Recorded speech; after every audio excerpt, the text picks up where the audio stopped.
কলা কে শিখাইল আব্বু আপনাকে ছিলা আব্বুজি? বিসমিল্লাহ বলেন। বিসমিল্লাহ। কলা ছিলাই না যাবু, এদিক ছিল, এদিক, এইভাবে এইভাবে এইভাবে এইভাবে কলা ছিলতে হয়, এইভাবে এইভাবে। হ্যাঁ ছিল। বিসমিল্লাহ বলে খাবো,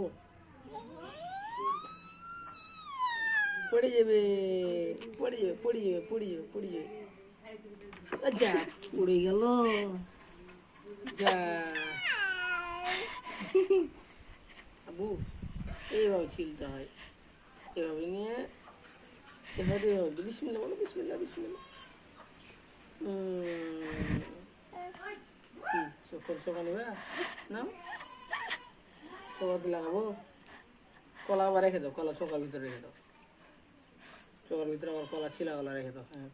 হ্যাঁ ঢেকে দাও, ঢেকে দাও, ঢেকে দাও, ঢেকে দাও, ঢেকে দাও, ঢেকে দাও। আবু ওদেরকে কলা কলা ঢেকে শিখে দাও। কলা খেয়ে আবার আপনার এইভাবে ঢেকে রেখে দেবেন। হ্যাঁ আব্বুর, আবার আব্বুর কাছ থেকে শিখেন।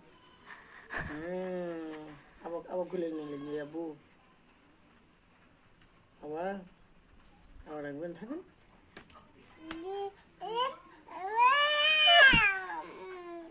একটু হালকা করে খাইলেন, আবার রেখে দেন, খাবেন না?